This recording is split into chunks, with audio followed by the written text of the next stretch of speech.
Washington सुंदर India versus New Zealand के बीच जो ओडीआई सीरीज होने वाला है उस सीरीज से रूल्ड आउट हो गए।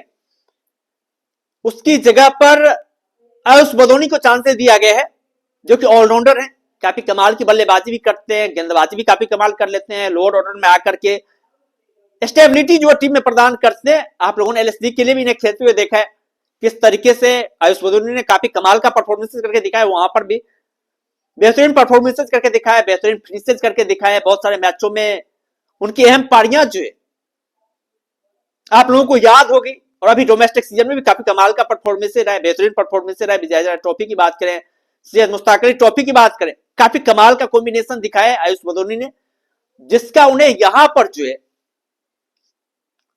रिजल्ट मिला है, उन्हें यहां पर चांसेस दिए गए हैं। लेकिन अब प्रश्न ये उठते हैं कि भाई क्या आयुष बदोनी ही एक ऐसे कैंडिडेट थे जिन्हें यहां पर चांसेस डिजर्व करते थे, या फिर और कोई प्लेयर था। इरफान पठान ने इसको लेकर के प्रश्न उठाई है कि यार आपने आयुष बदोनी को चांस दिया, ठीक है, लेकिन इस पोजीशन पर यदि कोई प्लेयर चांसेस डिजर्व करता था तो वो था रियान पराग। उनका कहना है कि रियान पराग के साथ यहां पर बेईमानी हुई है और आयुष बदोनी को यहां पर चांसेस दिया गया। रियान पराग की बात करें तो वो भी काफी कमाल के गेंदबाज, काफी कमाल के बल्लेबाज हैं, गेंदबाजी भी काफी कमाल कर लेते हैं, और एक लंबा अरसा हो गया रियान पराग को इंडियन क्रिकेट टीम में मतलब खेलते हुए देखते हुए। T20 वर्ल्ड कप 2026 के स्क्वायर से बाहर हो चुके, जबकि 2024 में बहुत 2024 का T20 वर्ल्ड कप जो हुआ था वहां पर काफी ज्यादा चर्चे थे कि भाई साहब रियान पराग को भी लिया जाएगा, लेकिन वहां पर नहीं हुआ। 2026 में भी जो है रियान पराग का सपना जो टूट गया। काफी कमाल की बल्लेबाजी करे, कंसिस्टेंट परफॉर्मेंसेस कर रहे हैं, लेकिन भाई साहब यदि आप बड़े प्लेयर हैं ना, आप कमाल के प्लेयर हैं ना, तो आपको मतलब बड़े मंच पर परफॉर्मेंसेस करके दिखाना पड़ेगा।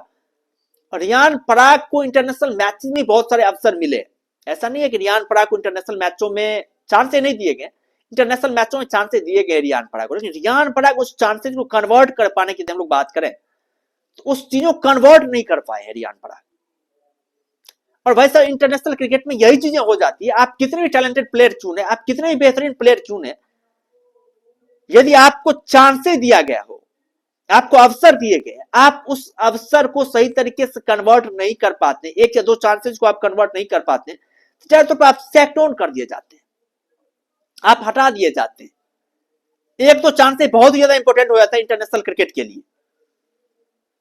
तो भाई रियान पराग को ये बातें समझनी पड़ेगी, पहले उन्होंने गलतियां करी है, पहले उन्हें चांसेस दिए गए, उस चांसेस को कन्वर्ट कर पाने पूरी तरीके से। और हम लोग यदि इरफान पठान की भी बात करें तो इरफान पठान ने रियान पराग को सपोर्ट किया, और इसलिए सपोर्ट किया रियान पराग को क्योंकि भाई रियान पराग काफी कमाल के प्लेयर हैं, इंडियन क्रिकेट टीम के लिए भी खेल चुके हैं, उभरते सुपरस्टार प्लेयरों में जो उनकी गिनती होती है, आईपीएल में भी लगातार कंसिस्टेंट परफॉर्मेंसेस करते हैं, आईपीएल में कैप्टनशिप कर चुके हैं राजस्थान रॉयल्स के लिए। इसलिए इरफान पठान ने जो है रियान पराग के शान में कसीदे पड़े हैं, उन्हें रियान पराग को लेकर के बातें कही है, भाई आयुष बदोनी को जगह दिया गया, लेकिन रियान पराग को यदि चांसेस दिया जाता तो थोड़ा सा और बढ़िया होता। खैर देखना दिलचस्प होगा कि आयुष बदोनी को जो यहाँ पर सिलेक्ट किया गया है, तो आयुष बदोनी कैसा परफॉर्मेंसेस कर पाते हैं। हालांकि आयुष बदोनी के लिए भी एक बहुत ही बड़ा मंच है, जो कोई भी युवा प्लेयर जब इंटरनेशनल क्रिकेट में आता है तो जाहिर तौर पर उसके लिए एक बहुत बड़ा मंच होता है, और भाई यहां पर आपको कैपेसिटी अपनी दिखानी पड़ती है, यहां पर ज्यादा चांसेस होते नहीं है आपके पास अपने आप को साबित करने के लिए, बहुत कम चांसेस मिलते हैं, और इस कम चांसेस में जो अपने आप को साबित करके दिखाना पड़ता है, तो यहां पर भाई साहब इनके पास भी, आयुष बदोनी के पास भी एक चांस है कि वो अपने आप को साबित करके दिखाएं, अपने आप को प्रूव करके दिखाएं, आगे आने वाले समय के लिए एक सुनहरा भविष्य जो है वो आयुष बदोनी तैयार करके दिखाएं। और इसके लिए जाहिर तौर पर कमाल के परफॉर्मेंसेस की आवश्यकता होगी। इतने दिनों जो आपने काफी कमाल का परफॉर्मेंसेस किया है, डोमेस्टिक क्रिकेट में आपने आपको शो अप किया है, आईपीएल जैसे बड़े मंचों पर जो आपने अनुभव बटोरे हैं, उस अनुभव का यहां पर जो है उचित समय पर आपको प्रयोग करके दिखाना पड़ेगा, तब जाकर के जो है आप एक वैल्यू क्रिएट कर पाएंगे इंडियन क्रिकेट टीम में। और हमें पूरा उम्मीद है उस बदौनी से, जिस टाइप के वो प्लेयर हैं, जो उनके पास कॉन्फिडेंस है, जो उनके पास खेलने की टेक्निक है, जो उनके पास स्किल्स है, उसके दम पर वो इंडियन क्रिकेट टीम में काफी लंबे समय तक जो है खेलने वाले प्लेयर बनेंगे आगे आने वाले समय में भी। लेकिन इसके लिए कंसिस्टेंसी इंडियन क्रिकेट टीम में भी आपको दिखानी पड़ेगी। जो कंसिस्टेंसी आपने डोमेस्टिक क्रिकेट में दिखाई है, वो कंसिस्टेंसी आपको यहां पर भी करके दिखाना पड़ेगा। और यहां पर कंसिस्टेंसी कर पाना जाहिर तौर पर एक मुश्किल काम है, एक चुनौतीपूर्ण काम है, लेकिन हमें आयुष बदौनी से पूरी तरीके से उम्मीदें हैं। आयुष बदौनी कमाल का परफॉर्मेंस करेंगे। रियान पराग को लेकर भी उम्मीदें हैं। हालांकि रियान पराग को यहां पर चांसेस नहीं दिया गया, लेकिन आने वाले फ्यूचर में जो है रियान पराग यदि कमाल का परफॉर्मेंस करते हैं, बेहतरीन परफॉर्मेंस करते हैं, खासतौर आईपीएल जैसे बड़े मंच तो वैसा आपके पास है ही, ये लीग पूरी दुनिया देखती है। और यदि यहां पर आपने कमाल का परफॉर्मेंस किया तो शायद आपको बीसीसीआई भी नहीं रोक पाएगी टीम इंडिया में अपनी पैठ बनाने से। तो रियान पराग के लिए सबक लेने वाली बातें हैं कि भाई आपको और भी कमाल के परफॉर्मेंसेस करने पड़ेंगे, बेहतरीन परफॉर्मेंसेस करने पड़ेंगे, तब जाकर के आप इंडियन क्रिकेट टीम के दरवाजे को तोड़ पाएंगे या फिर आप इंडियन क्रिकेट टीम में जगह बना पाएंगे। और उनके लिए सबसे सबक वाली चीजें जो होगी वो होगी ईशान किशन। क्योंकि ईशान किशन को देखिए भाई, डबल सेंचुरी लगाने के बाद भी उन्हें सेलेक्ट कर दिया था टीम इंडिया से, चांस ही नहीं दिए गए थे 2-3 साल। 2023 को वर्ल्ड कप के बाद से हम लोग ईशान किशन की बात करें तो लगातार आप देखें ईशान किशन लगातार भटक ही रहे, ईशान किशन को चांस दिया ही नहीं गया। लेकिन ईशान किशन ने हार नहीं मानी, डोमेस्टिक क्रिकेट में कमाल का परफॉर्मेंस किया, बेहतरीन परफॉर्मेंस किया और भी दमदार मेहनत किया। और उस मेहनत के दम पर जो आज ईशान किशन एक बार फिर से टीम इंडिया के लिए चुने गए T20 वर्ल्ड कप 2026 के लिए।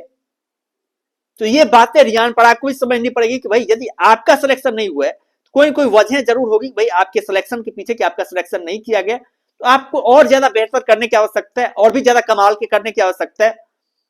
वो क्षमता है रियान पराग में, उस टाइप को प्लेयर है कि भैया वो काफी कमाल का परफॉर्मेंसेस कर सकते हैं, बेहतरीन परफॉर्मेंसेस कर सकते हैं, अपने पोटेंशियल को जो है और भी बड़े लेवल पर दिखा सकते हैं। और यदि ऐसा करते तो रियान पराग के लिए इंडियन क्रिकेट टीम के दरवाजे ज्यादा दूर नहीं है। Riyan Parag Indian cricket team में जगह पा सकते हैं, लेकिन भाई उन्हें परफॉर्मेंसेस करना पड़ेगा। विजय हजारे ट्रॉफी जैसे बड़े मंच जो है, डोमेस्टिक क्रिकेट के जो बड़े मंच है, वहां पर आपको परफॉर्मेंसेस करके दिखाना पड़ेगा, आईपीएल में परफॉर्मेंसेस करना पड़ेगा। खैर, आप लोगों का क्या कहना है? यहां पर जो आयुष बदौनी को सिलेक्ट किया गया है और रियान पराग को सेक्ट आउट किया गया है, हटा दिया गया है, नहीं चुना गया है, उसके बारे में आप लोगों का क्या कहना है? आप लोगों को लगता है क्या रियान पराग जो है बहुत ज्यादा दूर चले गए इंडियन क्रिकेट टीम के सिलेक्टर्स की नजरों से? हमें तो लग रहा है भाई जिस तरह का कंपटीशन है, रियान पराग जैसे प्लेयरों को और भी जबरदस्त मेहनत करने की आवश्यकता है, और भी दमदार करने की आवश्यकता है। यदि वो और दमदार करते, और जबरदस्त प्रैक्टिस करते, और जबरदस्त मेहनत करते हैं, तब जाकर कोई इंडियन क्रिकेट टीम में कहीं के पैठ बनाने की यदि बात करें हम लोग, तो वहां पर पैठ बना सकते हैं। वरना वैसा अभी जिस तरीके से कंपटीशन चल रहा है, बहुत ही तगड़ा कंपटीशन चल रहा है, एक पोजीशन के लिए 15-20 प्लेयर लाइन में लगे हुए और क्वालिटी के प्लेयर लगे हुए हैं, बेहतरीन प्लेयर लगे हुए हैं, कमाल के परफॉर्मेंसेस करने वाले प्लेयर लगे हुए हैं। और यहां पर भैया यदि आप चाहते हैं कि आपका एक पोजीशन बने, आप भी इंडियन क्रिकेट टीम के लिए खेलें, तो परफॉर्मेंसेस तो भाई सब करना पड़ेगा, वो भी काफी कमाल का परफॉर्मेंसेस करना पड़ेगा, बेहतरीन परफॉर्मेंसेस करना पड़ेगा। आपको जर्रा जर्रा झोंकना पड़ेगा, थोड़ा सा नॉर्मल से थोड़ा सा बढ़ चढ़ करके प्रैक्टिस करनी पड़ेगी, तब जाकर के आप इंडियन क्रिकेट टीम में जो है जगह पा सकते हैं। और हमें उम्मीद है रियान पराग बैक करेंगे, काफी कमाल को वापसी करेंगे, बेहतरीन वापसी करेंगे, वो भी जगह बनाने के हकदार होंगे। खैर, आप लोग क्या कहना है इरफान पठान की स्टेटमेंट को लेकर के? जो स्टेटमेंट उन्होंने दिया है, क्या रियान पराग का सिलेक्शन होना चाहिए आयुष बदौनी की जगह पर, इसके बारे में आप लोगों का क्या कहना है? आप लोग क्या सोचते हैं इरफान पठान की स्टेटमेंट को लेकर के, जो ऐसा स्टेटमेंट उन्होंने दिया है? आप लोगों का क्या मत है? आप लोग अपना राय जो है कमेंट में दे सकते हैं। बाद बाकी हम लोग फिर मिलते हैं नई वीडियोस के साथ, दमदार कंटेंट के साथ, बेहतरीन कंटेंट के साथ। तब तक के लिए धन्यवाद।